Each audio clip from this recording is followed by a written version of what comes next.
There's a few further details regarding the prayer of quiet, the first stage of the mystic union. It is the mystic union in which the divine action is not yet strong enough to hinder the distractions. It's called by Saint Teresa, quote, the second manner of drawing the water which the Lord of the vineyard has ordained.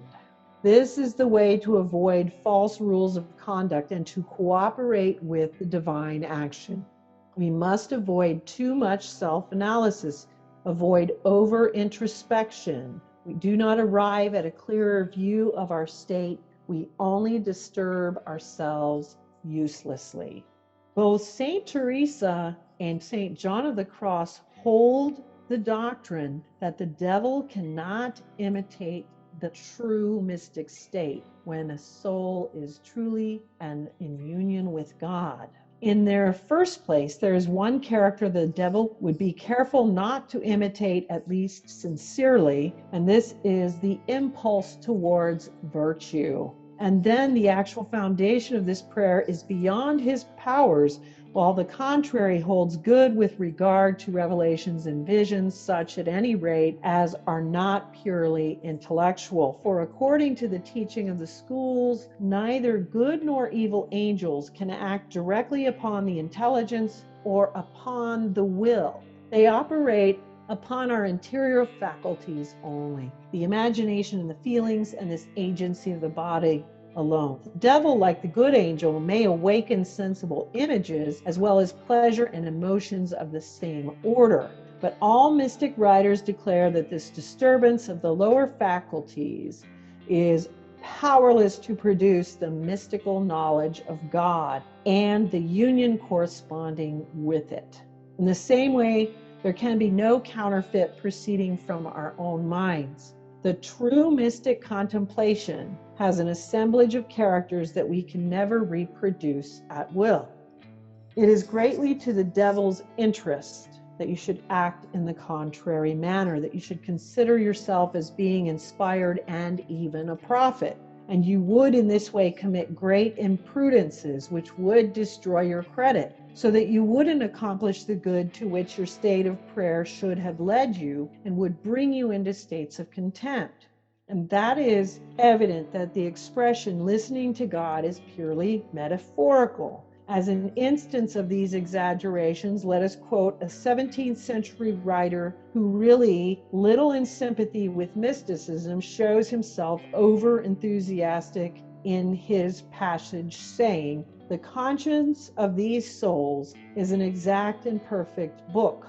The Holy Spirit generally says and does everything, while these souls have only to read and look at what is happening.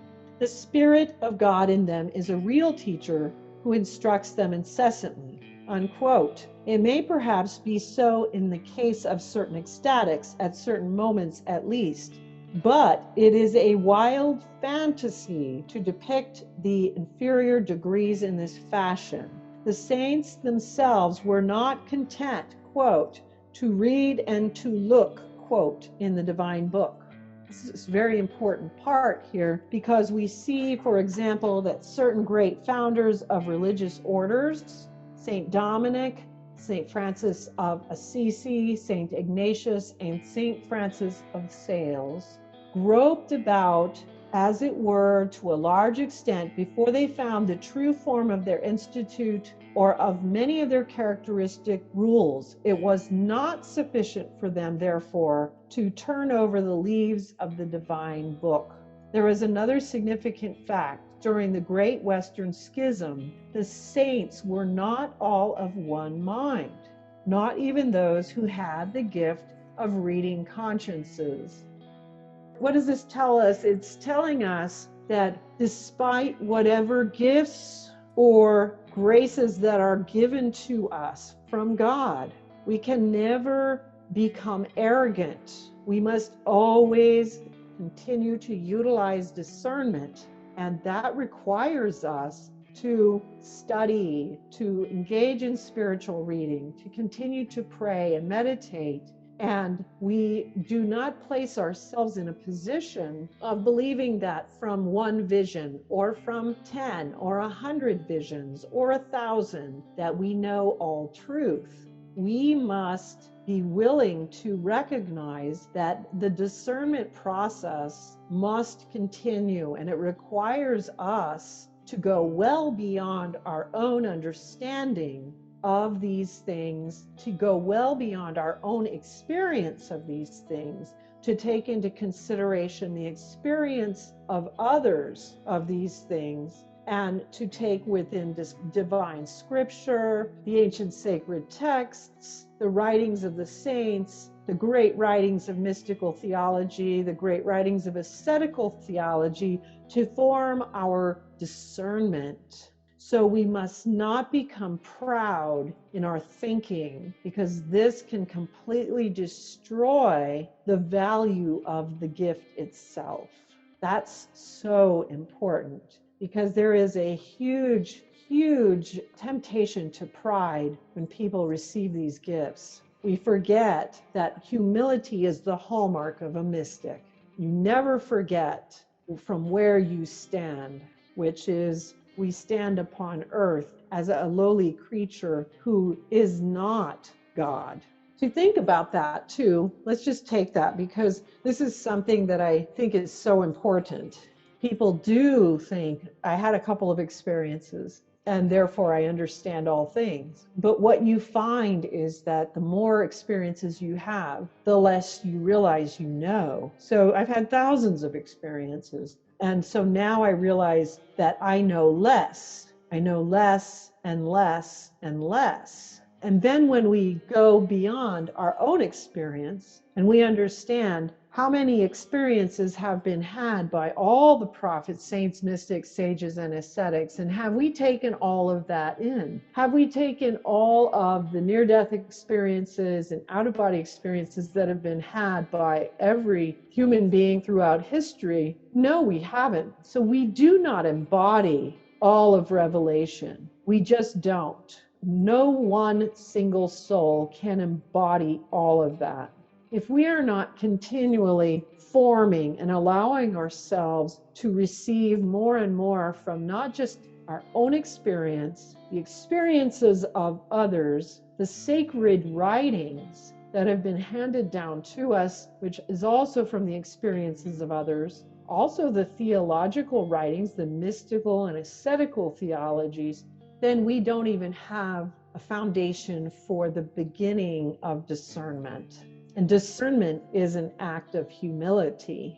Engaging in discernment indicates an awareness that we don't know, and therefore we need to engage in a deep and thorough investigation of something before we come to a conclusion, or we have to have that humble disposition to recognize that there will be many things for which we don't know. We are not the final authority on anything. Only God knows the heart of a man. And so we can never go there. Continuing on with the teachings of the saints, and this is how you become a great mystic, is by becoming less and less. Father Poulain says, I have put souls on their guard against the inspirations or impulsions that they believe themselves to receive relating to their conduct. But the contrary attitude should be recommended for things seen suddenly and luminously with the eye of faith, and which give a higher comprehension not of novelties but of truths held by the Church. Such illuminations can be accompanied by no drawbacks. They are, on the contrary, very precious graces. At times, the above illusion occurs in a modified form. So these are important modifications. Here the person doesn't count on the gift of prophecy or even on inspirations in cases of difficulty. He merely expects more help than if he had continued in the ordinary way. So far, there's nothing that is not quite reasonable. But here's where the illusion begins. He's inclined to say, I need not exercise such great care over my conduct. God will be responsible for preserving me from all faults and all imprudence. imprudences. And further, he exhibits a special friendship towards me. Now, friendship knows how to turn its eyes away from seeing slight fault. This would be a very unsound argument. Here again, God has never engaged to preserve you from faults, and still less from blunders. You are tempting God here. It is still your job to do the work of the ascetical theology, to do the work of working through the virtues and the vices in your own life. Those who begin to experience supernatural states of prayer should not exaggerate the confidence that they feel in being the object of a special providence on God's part. God has not promised to perform miracles in order to preserve them from false notions and imprudences of conduct. It is for them to be on their guard and to accept serious direction. Here we talk some more details regarding the full union, which is the second stage of the mystic union. First of all, it is a mystic union, one of such strength that the soul is fully occupied with the divine object. In a word, there are no distractions. 2, the senses continue to act, or partially so at any rate, by a greater or less effort. Moreover, it is possible fully to reestablish relations with the external world, to move and thus come out of our prayer. Where it differs from the prayer of quiet, the fundamental difference is that the soul is plunged much more deeply in God. So that is the difference between the first and second stage of that mystic union. But the third is that there is a much greater certainty of God's presence in the soul. Saint Teresa proceeds to ask herself in the way of perfection, in what the prayer of quiet differs from that of union. And she says, the absence of distractions and the almost total disappearance of effort on the part of the soul. Anonymous writer states, it is an interior sensation by which the soul is made aware that God is uniting himself with her and making her participate in his life. Saint Teresa compares the soul in the enjoyment of the full union to the silkworm enveloped in the cocoon that it has spun for itself, and then it comes fresh from this state like a lovely little white butterfly. This comparison seems to imply a transformation and refers consequently to the spiritual marriage, which is called the transforming union. You yourself admit that according to the saint, the soul does not merit the name of butterfly until she has left this prayer. But during the prayer itself, and each time that she falls back into it, she's more like a silkworm. It's therefore a question of a transformation in behavior and not of a new manner of operation during the continuance of the mystic state.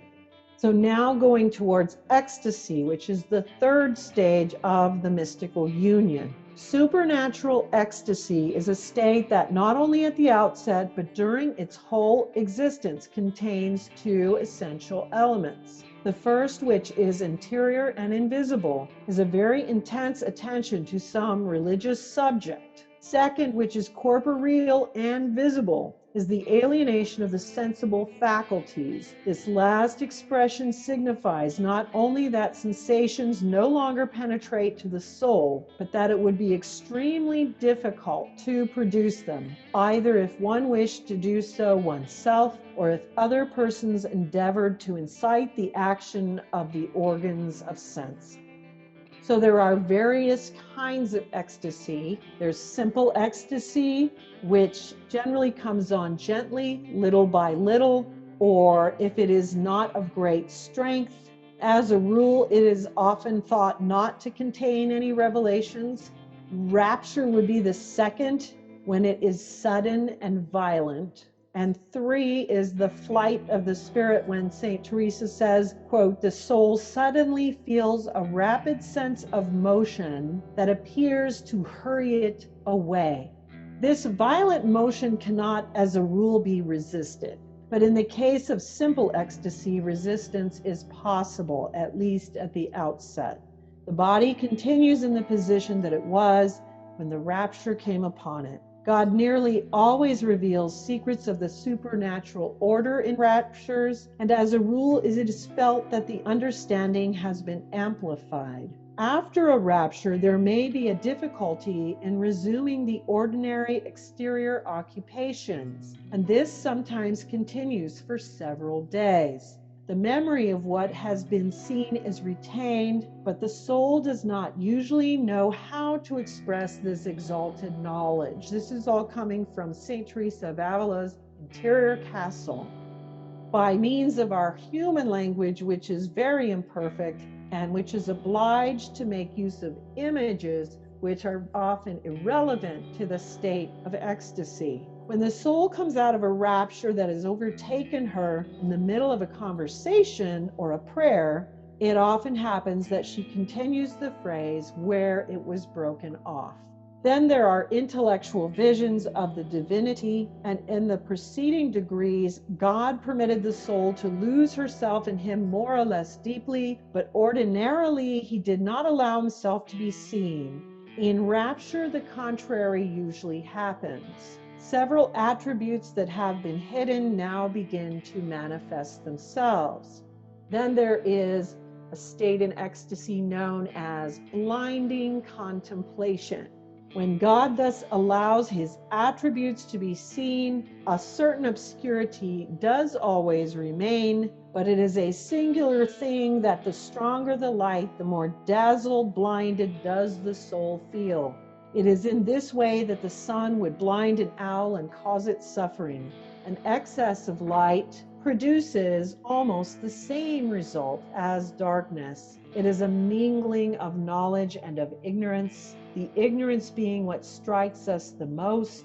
The attribute of incomprehensibility manifests itself more and more. We bury ourselves in the divine darkness. This effect of blindness is produced not merely by the too great strength of the divine light, but by the nature of certain attributes that have been manifested. Some of these attributes are 1,000 times more incomprehensible to us than the others. The terrifying obscurity that they produce is called the great darkness. These profounder attributes are those that no creature can possess, those that are incommunicable, for example, infinity, eternity, the creative power, universal knowledge, immutability, aseity, which is the absence of an external cause, the absence of any real distinction between the attributes and their fusion in an indefinable and higher good that contains all other goods. The divine nature may be compared to the solar sphere. When our eyes contemplate this orb, they at first see the flaming exterior surface only, but through the fissures in this surface, astronomers perceive the great semi-obscure central nucleus. So in God, there are, as it were, two strata of attributes. Those on the surface can send out their light to creatures and be reflected in them. We already know these attributes in them. For example, beauty, justice, mercy, and intelligence. But above is the semi-obscurity of the central nucleus of the incommunicable attributes.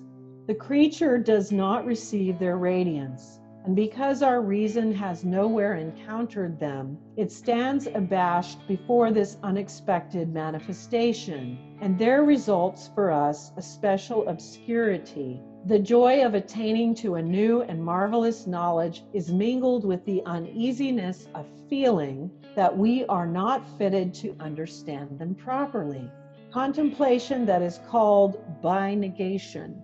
The greater part of the incommunicable attributes can only be apprehended by our infantine intelligences, or described indirectly by means of the negation of known things. But they exist in God in the positive state, and it is as positive quantities that infused contemplation attains to them, thus surpassing the reason which confines itself to the negative idea. And so when writers say that the contemplative proceeds by negation, they merely intend to allude to the imperfect and negative language that he is obliged to make use of in order to describe what is perceived. In the ordinary way of prayer, there is an acquired contemplation, which is also called contemplation by negation. But this is not a state of prayer. It is rather a way of forming ideas about God by declaring that such a perfection is not in him after the same manner as it is in creatures, but that it is present in a higher way. It is a negation followed by an explanatory affirmation. We must not confuse these philosophical mental operations with prayer, and still less with the mystic state. It's true that many of the early writers speak of it as a kind of prayer. This, I think, due to an over-literal interpretation of Dionysius, the Areopagite. If anyone were to try to uphold this interpretation, Poulain would say to him, "Have you really met with contemplatives who can occupy themselves for an hour together with these negations?"